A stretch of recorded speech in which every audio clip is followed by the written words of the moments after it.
Olá pessoal, estamos aqui para mais uma edição do Conexão Blendon, conectando pessoas e ideias. Hoje nós vamos ter uma conversa sobre desafios e estratégias na redação dos relatórios de sustentabilidade. Hoje nós temos um blend muito bom hoje aqui, estou com duas pessoas muito queridas, profissionais muito boas. A Natália Barbosa, jornalista aí por formação, bastante experiência, muita coisa legal para compartilhar com a gente hoje. Líder da nossa equipe editorial na Blendon, e estamos também com a Beatriz Luna, consultora também, já tocou diversos projetos aí na área de sustentabilidade, e vai ser um blend muito bom hoje. Muito obrigado aí por vocês terem vindo aqui hoje. Então, assim, acho que a primeira questão assim, que eu queria levantar com vocês, né, é o seguinte: quais são os principais desafios assim, que vocês enfrentam, né, no dia a dia de vocês, no que diz respeito ao desenvolvimento, né, dessa parte da narrativa, dessa parte editorial dos relatórios, né? Acho que podemos começar falando um pouco com a Nath aqui. Conta um pouco aí pra gente, Nath, quais são os grandes desafios assim, que você enfrenta no dia a dia nessa parte da redação dos relatórios de sustentabilidade? Bom, Paulo, o relatório é um texto de fôlego, né? Ele é extremamente complexo, ele envolve muitos temas, muitas questões, mas acho que o maior desafio é fazer a conexão disso com a realidade da empresa, né? Trazer de fato o que foi o desempenho de uma companhia ao longo de 365 dias, né? Envolver essa companhia nesse texto para que, de fato, a coisa aconteça de uma forma objetiva, sempre muito objetiva, sempre o mais conciso possível, mas também com muita transparência. Acho que esse é o grande foco da gente aqui, na hora que a gente pensa em criar um texto para um relatório. A transparência, a objetividade e a concisão, além, evidentemente, do rigor, que isso tem muito a ver com o trabalho da consultoria, né, que é extremamente especializada aqui na Blendon. A gente traz isso para a redação de um relatório qualquer. Olha, eu achei que você ia falar assim, olha, o maior desafio são os prazos mesmo. É a primeira coisa que eu pensei. De fato, o prazo é uma questão sempre muito importante, mas a gente aqui entende que os prazos eles precisam ser concisos mesmo, eles têm esse limite, têm essas questões, e a gente tem que conviver da melhor forma com ele, com muita responsabilidade, né, com muita celeridade, e é assim que a gente tenta fazer. Legal. E para você, Luna, como é que você vê essa questão, né? Quais são os principais desafios aí que você vê na questão da redação dos relatórios de sustentabilidade? Eu acho que vai muito no que a Nath comentou, né? De ter informações que retrate o desempenho do ano de forma transparente, clara e verdadeira mesmo. E é o maior desafio na coleta dos indicadores, né? Porque é o momento que as áreas são envolvidas, então é uma dificuldade o engajamento. Então, se a gente não tem um bom engajamento desde o começo de todo o processo de relatório, vai ser muito difícil de ter informações realmente reais, né? Que não vão ter problema quando chegar na redação, para evitar muitos ajustes, né? E muitas mudanças no texto que acaba tendo.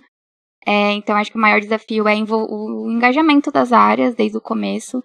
E validação das informações, porque não adianta a gente só preencher de qualquer forma e chegar no texto, tá tudo errado, tem informações que não são verdadeiras, né? Então, eu acho que é um trabalho lá do início do projeto, de cada empresa, né, do engajamento interno, que vai acabar afetando toda a etapa de coleta de indicadores, de informações importantes que vão para a redação e que eu acho que impacta diretamente na qualidade do texto também e no resultado final. E aí, nesse sentido, Paulo, a questão da etapa de entrevistas é fundamental.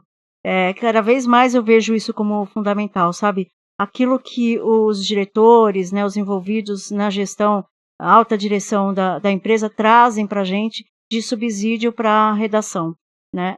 Essa historinha que se conta, né, da companhia a partir dos seus agentes principais. Eu acho que é de extrema relevância para a gente condensar isso e aproveitar da melhor forma possível esse material que eles trazem para a gente.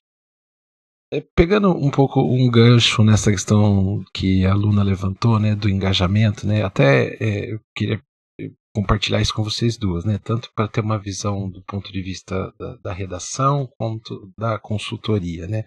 Essa questão do engajamento, né, das pessoas, né, no projeto do relatório de sustentabilidade. A gente, faz relatórios há muitos anos, a gente sabe que é um projeto extenso, cansativo, que envolve muitas áreas dentro da empresa, enfim, é um processo que algumas empresas estão mais acostumadas, outras menos. Essa questão do engajamento, né? Imagino que vocês duas já vivenciaram projetos em que o cliente e o time, né, do lado de dentro da empresa tem um alto engajamento e outros que têm um engajamento muito baixo, né? O que vocês acham que tem relação com o engajamento? Vocês acham que a maturidade da empresa em relação à sustentabilidade? Vocês acham que tem a ver com a gestão, com a área o que está dirigindo, tocando o projeto de sustentabilidade? Da onde que vem isso? Assim, qual é a percepção de vocês, né? O que você acha, Nath? Eu acho que é um pouco de tudo isso que você falou, mas sem dúvida alguma a questão da maturidade, do status de governança que essas companhias apresentam é fundamental. Quanto mais maduro, mais engajado o time está, mais inclusive compreensivo é para eles esse processo, né? Eles entendem melhor como é que esse processo se dá e entendem melhor qual é a demanda que eles precisam garantir desses processos. Acho que isso é fundamental para que, de fato, o resultado desse processo se dê de uma forma melhor.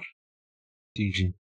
E na tua visão, Luna, mais do lado da consultoria, assim, como é que você vê isso? Eu acho que é muito do que a Nath comentou, né, de ter os dois e de ter a questão da maturidade como influência, mas eu acho que o principal é as áreas entenderem o propósito, né, porque não é só você pedir mais uma informação que a área, às vezes de sustentabilidade, de RI, vai solicitar da área naquele momento do ano, que é aquele caos de final de ano.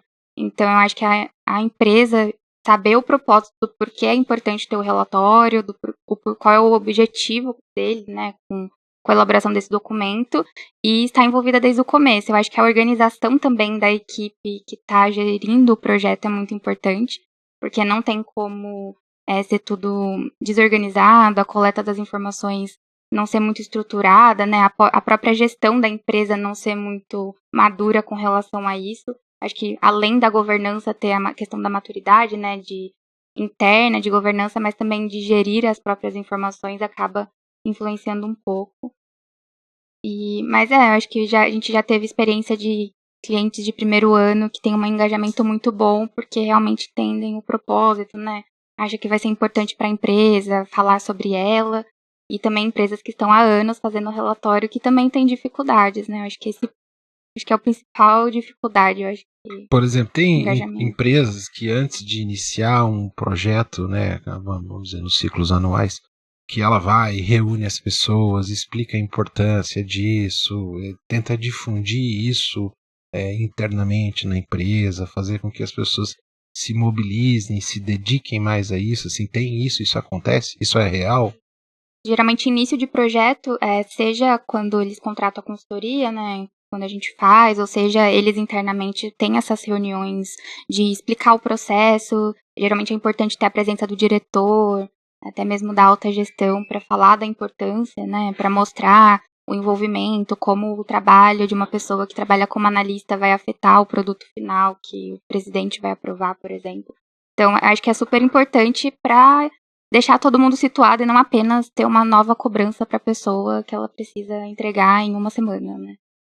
Mas a Luna, ela falou sobre isso, mas eu queria ressaltar, né, o papel de quem é o líder do projeto, né, de quem está, de fato, liderando esse time interno todo e fazendo essa conexão aqui com a Blendon. Porque essas pessoas, esse engajamento dessas pessoas é de fundamental importância para a gente, porque se as coordenações das áreas elas são desconexas, né, em tempo e em qualidade do relato, essa equipe é que vai fazer a filtragem e que vai trazer para a gente a coisa mais definitiva, porque também um fator interessante disso, e aí com certeza impacta demais no prazo, né, é quando o material ele não vem bem acertado para a gente. E aí a gente tem que fazer essa mágica da coisa virar, né? É bem mais complicado e talvez não acompanhe aquilo que é a expectativa última da companhia. Sim. Eu levantei um pouco essa questão, né, muito por conta disso, né? Eu já vi empresas em que mudou, por exemplo, a equipe e a gestão e parece que eles desaprenderam como se fazia relatórios, entendeu? As fases, os processos, né? Porque, querendo ou não, quanto mais intimidade você já tem com o relatório, com o processo em si, ano a ano as coisas vão se desenrolando de uma maneira mais fácil, digamos assim, né? Mas é um pouco nesse sentido assim que eu comentei, né? O tanto que estava relacionado à cultura da empresa, ou à própria gestão, ou quem é o dono do projeto, qual é a área que está à frente, né? Sim, essa herança dessa gestão de projetos também é de fundamental importância. Sem dúvida, a gente viu ao longo desses tempos coisas assim, né, de repente trocar e a troca pura e simplesmente ela né, acontece e tudo bem, mas quando esse processo não vem com uma transição suave, aí é mais complicado mesmo. Como é que é assim, por exemplo, para vocês, quando tem um projeto de um ano que você vai fazer de novo o relatório daquele cliente, né, ou daquele setor, talvez, pensando de uma maneira mais ampla, ou quando pinta um relatório de um assunto de um segmento completamente novo, assim. Como é que vocês encaram isso, assim? Tipo, é legal? É legal o novo, ou aprofundar um segmento que você já estudou bastante, leu bastante sobre ele? Como é que é a visão de vocês sobre isso? A minha alma de jornalista diz que o mistério, né, o novo é sempre bem-vindo. Eu adoro demais. Então, isso não me incomoda, muito pelo contrário, me estimula, né. É claro que quando você já tem a compreensão de como é que é aquela companhia, de como é que, qual é o jeitão do relatório que eles gostam, facilita bastante, acelera bastante, mas também cria um outro, desafio, no caso da redação, que é você sempre não exatamente inovar, porque acho que nem se trata de inovar na redação, né, mas trazer um novo olhar sempre renovado, né, um olhar muito fresco para o relatório do ano seguinte. Até porque, por exemplo, se a gente sabe como é que funciona o mundo aí, pensando agora do ponto de vista mais comercial, né? Se você entrega alguma coisa muito na mesma linha, o cara vira e fala, mas ficou igual, não tem nada de diferente, né? Exato. E a gente já teve inclusive, né, Luna, algumas demandas de: "Não, siga o que teve no ano passado". Eu particularmente me questiono em relação a isso, assim, bem transparentemente falando, assim, eu falo: "Puxa, mas, ai, eu queria alguma coisa diferente". Eu acho que a gente pode fazer diferente, acho que a gente deve trazer essa novidade, esse frescor, né. Sem muito peso nisso, não é uma coisa de: "Nossa, precisa inventar a roda", não é exatamente sobre isso, mas é de fazer alguma coisa que evolua no tempo, né, pra gente trazer alguma coisa diferente mesmo. E do teu ponto de vista, Luna? Acho que como consultoria acaba sendo um pouco difícil quando tem clientes de setores muito novos, né, que a gente nunca trabalhou. Acho que eu sempre sinto que no final do projeto é quando eu conheço um pouco mais o cliente. No começo tá todo mundo aprendendo como que ele funciona, sendo em questão de gestão, né, do projeto, seja analisando as informações, então é sempre aquela novidade. Eu gosto, eu acho muito interessante aprender sobre novos setores, né, é é um interesse pessoal, assim, mas no quesito no dia a dia, né, do trabalho, claro que manter com o mesmo setor, com o mesmo cliente, acaba tendo aquela familiaridade, né, e aquela oportunidade de tentar aprofundar alguns pontos que a gente identificou de melhorias. Então são duas abordagens diferentes de trabalhar. Já ter tido contato com os indicadores do cliente é uma coisa que facilita bastante num outro ano, né?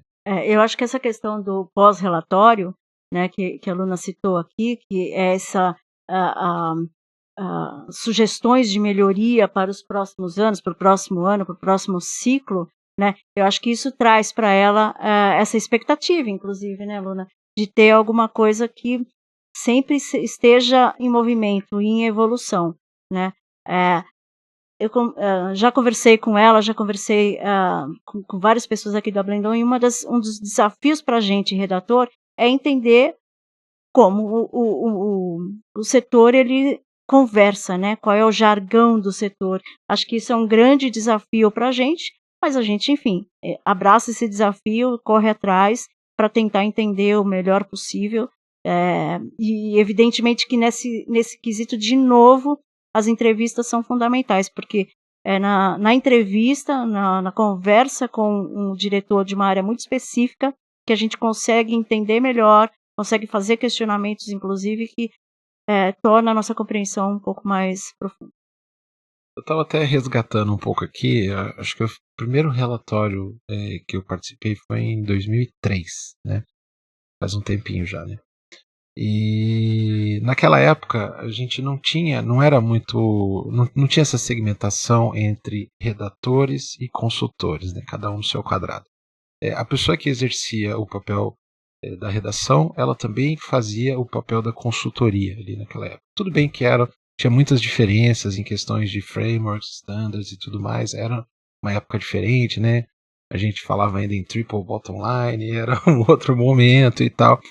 Mas como é que vocês enxergam isso, né? Por exemplo, antes você tinha um profissional que fazia o papel da redação e da consultoria, e hoje, muito claramente, são papéis diferentes, exercidos por profissionais diferentes, com backgrounds diferentes. Como é que vocês enxergam isso, Luna? Como é que você vê isso?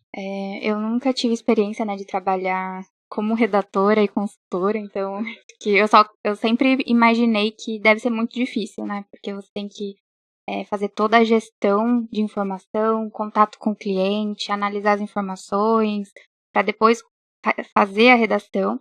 Mas, por um lado, eu entendo que é importante o redator ter conhecimento também nas informações que a gente coleta na consultoria, né? Conhecer indicador, eu acredito que conforme os redatores vão tendo mais experiência, né, com relatórios e com as normas que a gente utiliza, acaba sendo mais comum, né, entender um pouco mais de indicador, qual dado entra em qual lugar.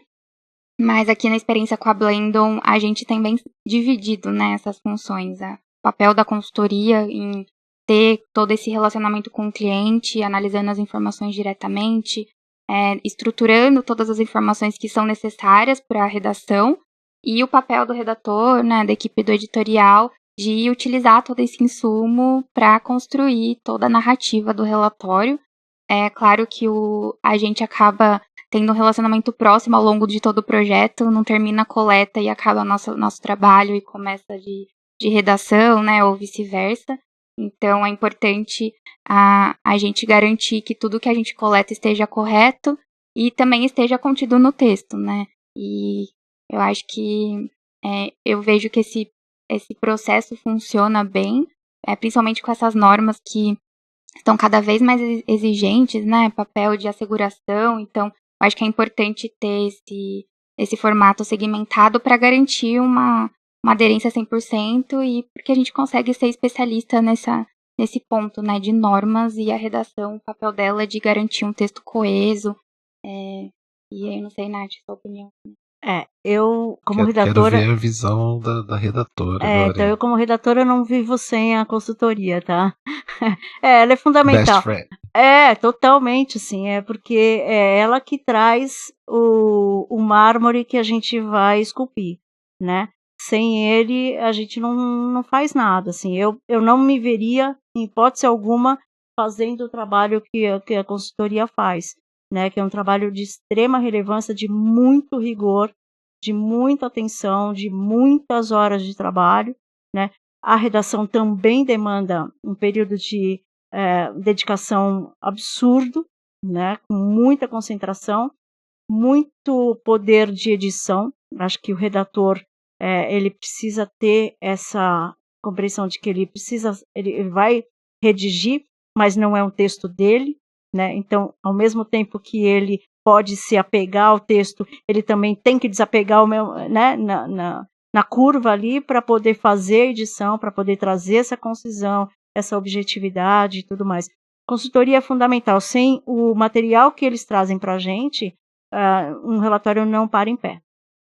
E eu acho que é uma visão também diferente do texto, né? Porque eu acho que cabe o redator a olhar o texto completo, fazer toda a narrativa, teve toda a experiência de entrevistas. A consultoria, quando ela olha o texto completo para fazer as análises, ela vê o que está faltando, né?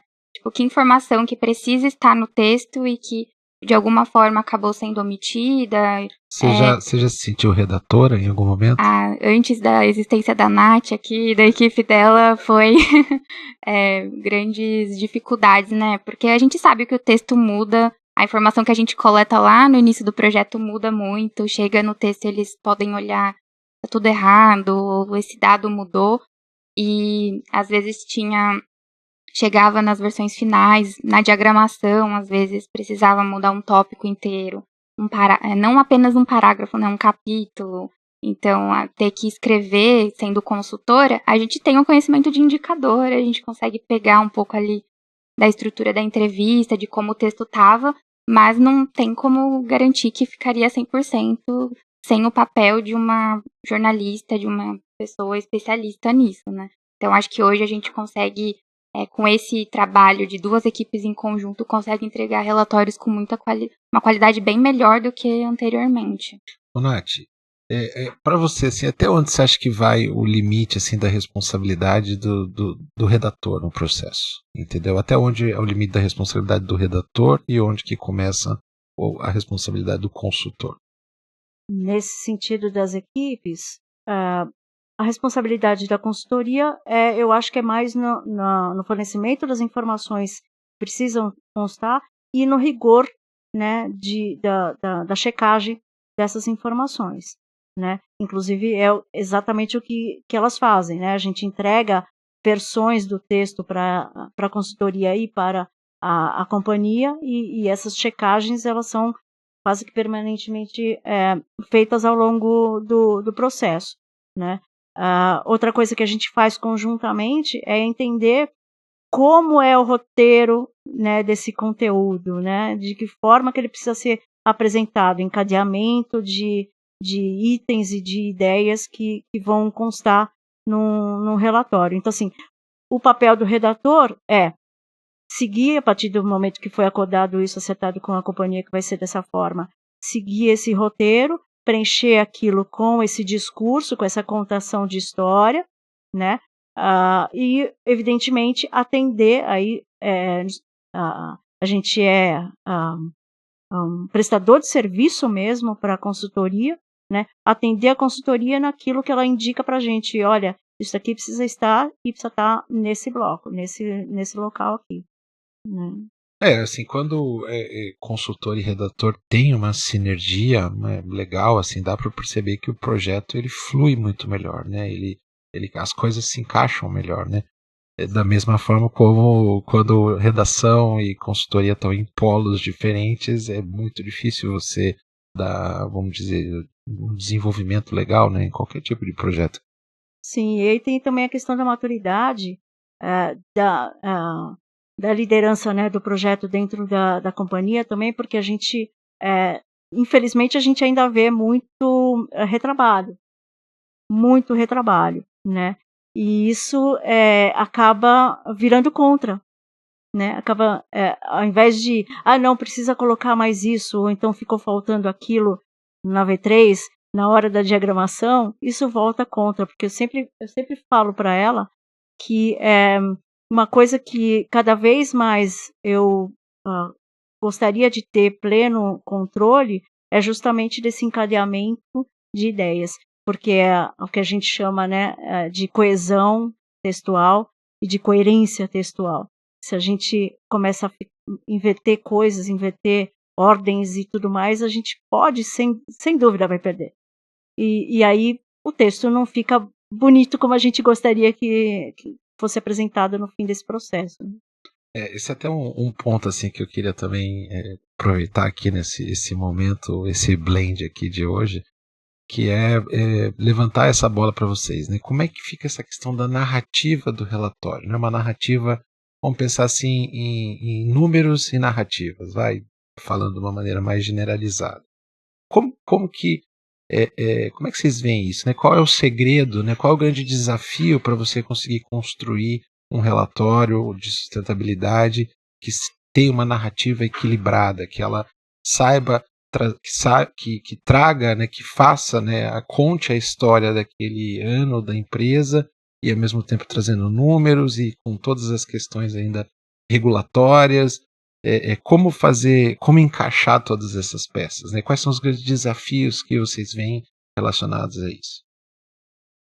Aí eu vou entrar um pouquinho na seara da consultoria, eu acho, mas eu acho que é a resposta aos indicadores, por exemplo, porque o relatório ESG, ele tem como base metodologias, né? E essas metodologias, elas impõem algumas perguntas para a companhia, e a companhia precisa estar aberta a responder a essas perguntas.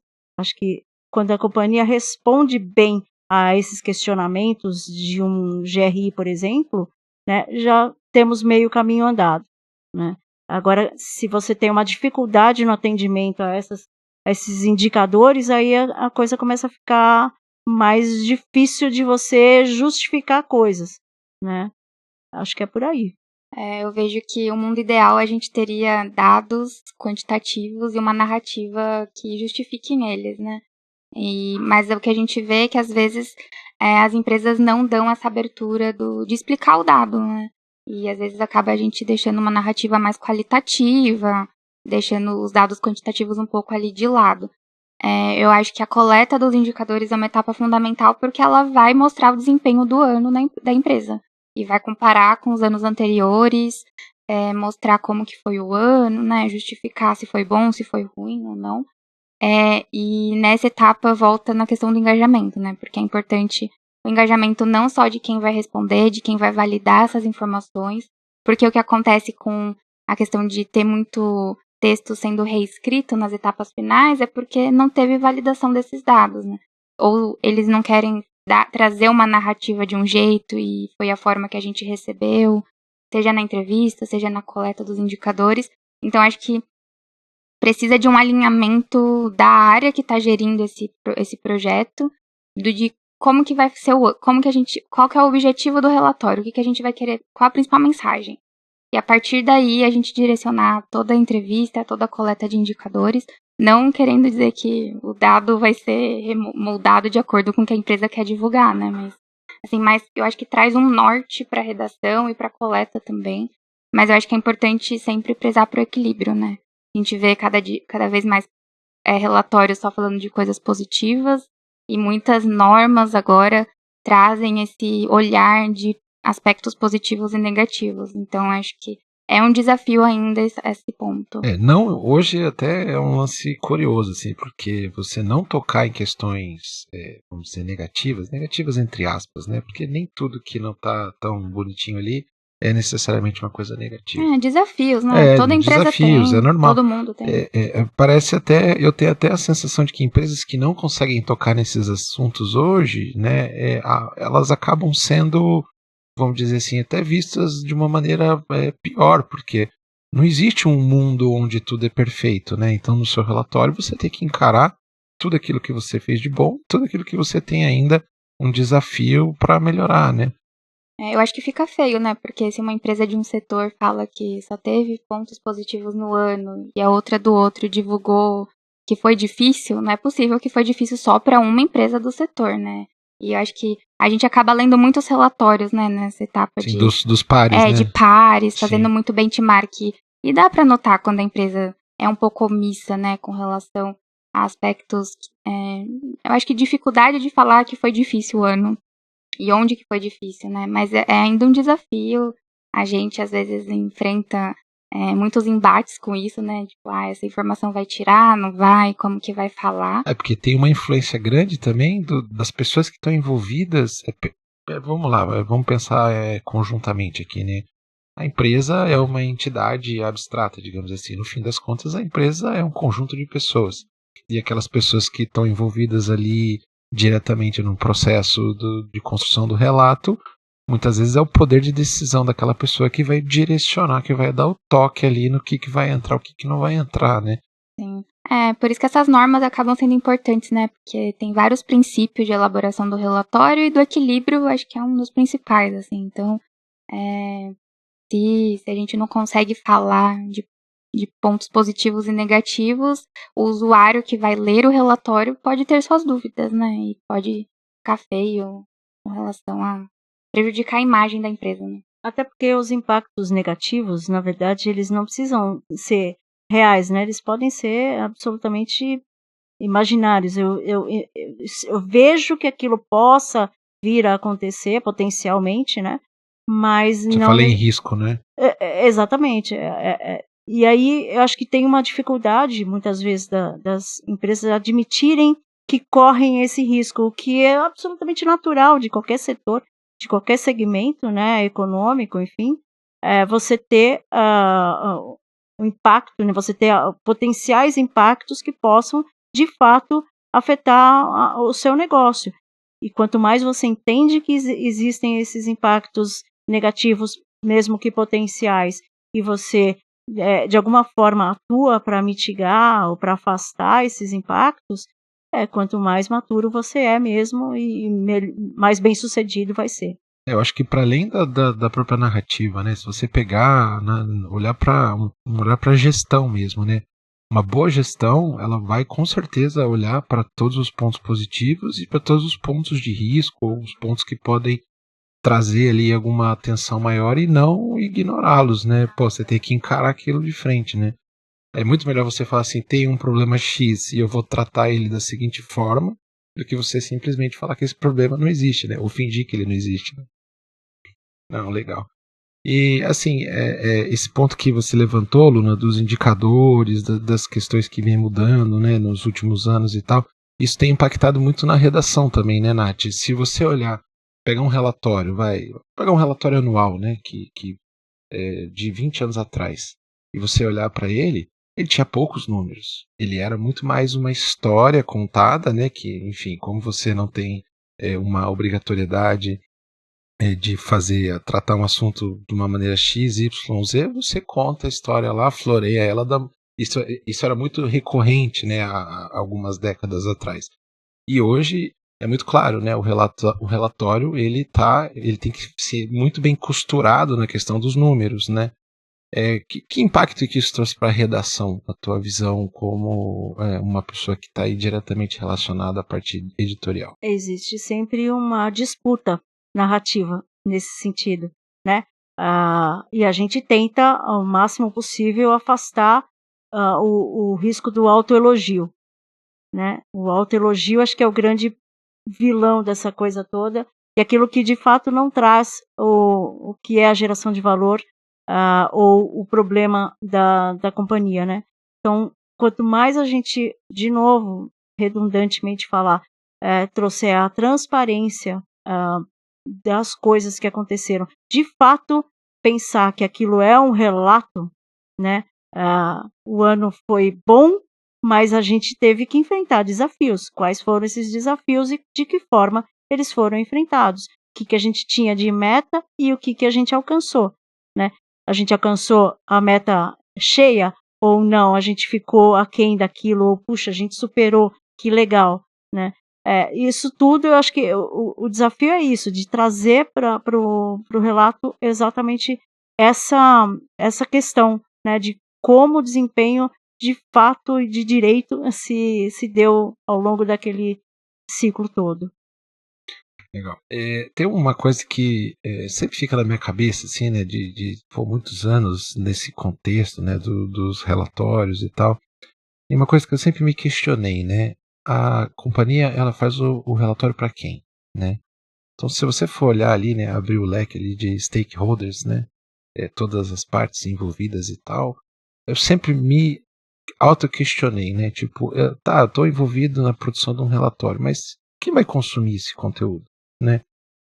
De fato, será que aquilo que está sendo reportado aqui é só por uma questão normativa, ou é só por uma questão desse setor aqui que é regulado, ou de fato quem vai consumir esse material, né? Vocês já se perguntaram sobre isso? O tempo todo, né? O tempo todo. A gente se pergunta o tempo todo sobre isso e é interessante, né? Porque alguns relatórios que a gente fez aqui são extremamente diferenciados em relação a isso. Tem relatório que a companhia fala assim para a gente: eu quero que esse relatório ele chegue até o nosso cliente, que é um cliente que não tem tanta instrução, não conhece exatamente como é que é essa coisa de um balanço financeiro, não está ligado nisso. É o comprador do nosso produto, né? E outros dizem: não, a gente quer afetar os nossos investidores, a gente quer os nossos acionistas e assim por diante, né?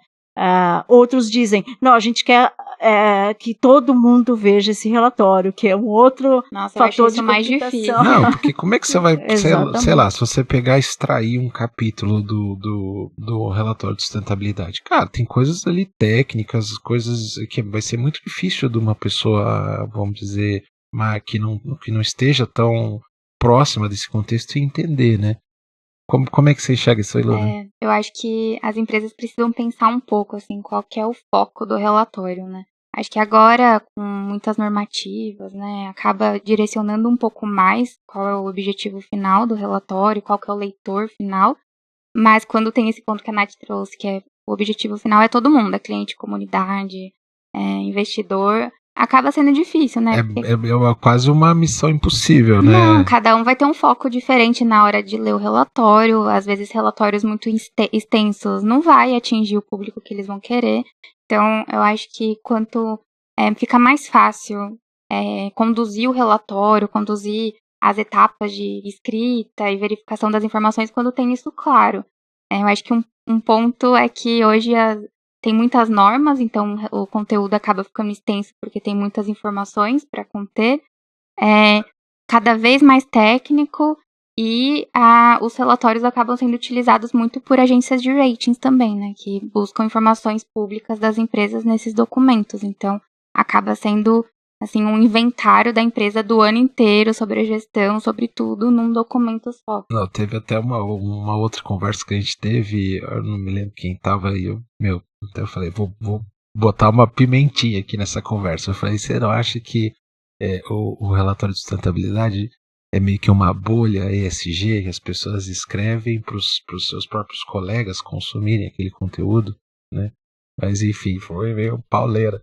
Mas sem dúvida, esse olhar para falar com os pares, eu acho que é real, assim, tá dado, né? Influencia, né? Sempre olha o relatório do lado, assim, pra ver o que eles estão falando e a gente não. Acho importante. Eu trago um pouco dessa questão porque, né, na minha visão, o relatório ele é um projeto extremamente extenso, custoso para todo mundo que está envolvido, para as empresas, para os fornecedores, etc.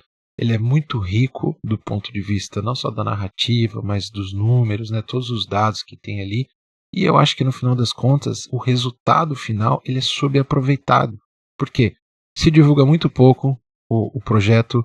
Você não vê, pouquíssimas empresas vão lá no relatório, recortam dados e divulgam suas redes sociais.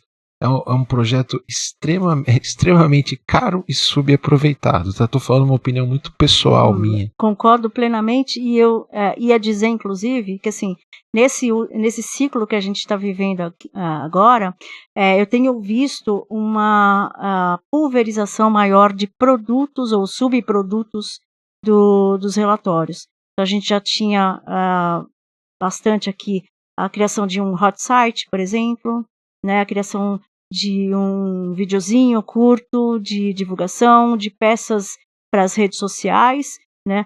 Mas a gente também tem visto bastante sumários, né, cadernos ASG e assim por diante, vários outros subprodutos, porque imagino que com as novas normas a gente vai ter um relatório muito mais técnico mesmo, né? Então isso vai tornar um pouco impermeável para esses outros públicos que não os investidores e acionistas, enfim.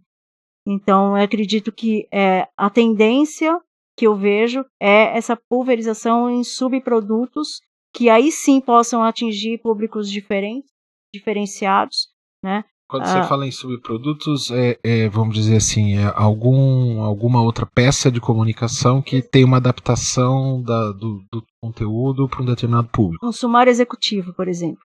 um sumário executivo. Vários dos nossos clientes já têm demandado esse tipo de produto. Um vídeo que possa ser divulgado no próprio site da companhia ou nas redes sociais o deles. vídeo que traz lá os principais números do relatório, Sim, né? Teasers, carrossel com teaser, enfim, tem uma gama bem vasta de peças que estão sendo demandadas, que podcast, por exemplo, né, que algumas companhias já começam a fazer o relatório para ser ouvido, enfim. Eu acho que tem uma variação bastante grande e bastante interessante, de novo, como jornalista, estimulante, né, para explorar, para além dessa versão mais tecnicista mesmo, do relatório, principalmente à luz do IFRS, que a gente vai ver a partir de 25. Ô Luna, e na tua visão, assim, mais como consultora, né, como adaptar o conteúdo do relatório para públicos distintos? Eu acho que a linguagem muda muito, né? Então, quando você está falando, às vezes, para a comunidade, para clientes, você tem que trazer o que importa. Eu acho que as etapas de materialidade acabam sendo muito importante, porque você consegue saber qual assunto importa para aquele público. Então, quando as empresas têm isso bem claro, o investidor vai querer saber sobre como foi o desempenho do ano e como foi a geração de receitas, enfim, relacionado à geração de energia, por exemplo, no setor elétrico. Então, você tem um recorte específico do conteúdo do relatório para aquele público, né? Então, acho que quando você sabe qual o assunto importa para cada um, você tem essa oportunidade de fazer peça de comunicação para rede social, para e-mails, enfim, diversos subprodutos, como a Nath estava comentando, de acordo com o interesse de cada um, porque ler um relatório que vai ter 7 capítulos, eu duvido que muitos façam, né? Serve para consulta, na verdade, no final do dia, né? Eu acredito também que o resultado final ele é um material muito mais consultivo, né?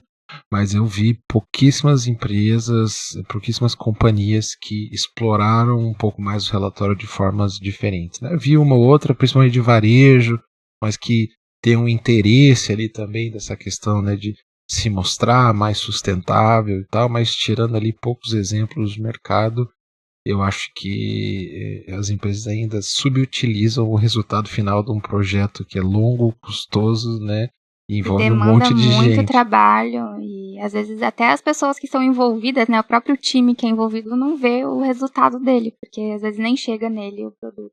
E a impressão, Luna, que eu tenho é que o envolvimento ainda das equipes de marketing, da área de marketing das empresas, das companhias, é muito baixo nesse processo todo, né? A gente vê algumas entrevistas sendo feitas com o diretor de marketing da empresa, enfim, não necessariamente sempre, né? Algumas fazem isso, mas ainda é muito baixo esse envolvimento de uma assessoria de imprensa, de um setor de marketing e tudo mais. Então, acho que à medida que esses subprodutos vão se espraiando, eles também vão aprendendo isso e vindo junto, né? Eu acho que é uma oportunidade até da empresa, né? Envolver mais as equipes, utilizar esse produto que elas têm em mãos para gerar conteúdo ao longo do ano. Tem muito conteúdo no relatório que pode ser explorado de diversas maneiras e falta essa comunicação, talvez, né? Entre diversas equipes, a área de comunicação, com a de sustentabilidade, com a de marketing, enfim. Legal. Bom, a gente vai caminhando aqui pro final dessa conversa e eu queria fazer uma pergunta final aí para vocês. Na tua visão, assim, Nath, como é que você imagina que o relatório de sustentabilidade vai ser daqui a alguns anos? Muito mais conciso. Não sei se em termos de número de página, né? Porque essa é uma batalha, né? De tentar diminuir o número de páginas de um relatório diagramado, mas o volume demandado por esses frameworks é muito grande, então não necessariamente a gente vai conseguir isso. Porém, que ele seja transmitido de uma forma mais concisa, mais objetiva, sem dúvida nenhuma mais técnica, isso eu acho que a gente não tem como escapar, E nesse sentido é até bom, porque a gente pula daquela armadilha de ser bonitinho, de dizer tudo, somos incríveis, somos fantásticos, não há problemas no mundo, né? E a gente teve um aumento de 1% do lucro líquido, mas enfim, coisas assim. Mas acho que é assim, com um texto mais preciso, sem dúvida alguma. Legal. E você, Luna? Na mesma linha da Nath, eu imagino que a gente vai, espero, na verdade, né, que perca um pouco dessa narrativa de só falar de coisas bonitas e que a gente consiga trazer o retrato de como que é a organização, de como que foi o desempenho no ano, quais foram os desafios, quais foram os pontos positivos, as oportunidades futuras, né, que tenham realmente um foco, assim, no relatório. E tem muitos desafios pela frente, né, de normas, enfim, regulamentação aí. E eu acho que se a gente não começar a ter esse horizonte, né, de relatórios com objetivos e concisos, a gente vai penar muito aí pela frente. E prazo. Prazo. Olha, a gente nem mencionou porque é sensível. Não, legal. Gente, muito obrigado pelo tempo de vocês. Nós estamos aí. Eu sei que está no auge da safra, né, de produção dos relatórios, então agradeço muito aí vocês terem parado aí um pouquinho, uma janela aí nos projetos de vocês e virem aqui bater esse papo com a gente hoje. Muito obrigado, viu? Prazer colaborar. Obrigado. Legal. Fechamos hoje mais uma edição do Conexão Blendon, conectando pessoas e ideias. E aí, você já trabalhou com redação de relatórios, consultoria, algo nesse sentido? Comenta aí pra gente quais foram os seus desafios na produção dos relatórios, tá bom? E a gente segue aqui a nossa missão de discutir assuntos relacionados à sustentabilidade, produzindo conteúdos gratuitamente. Então dá um like aí pra gente, compartilha esse conteúdo com alguém que possa se interessar. Vamos levar esse conteúdo para mais longe, tá bom? Muito obrigado e até o nosso próximo capítulo.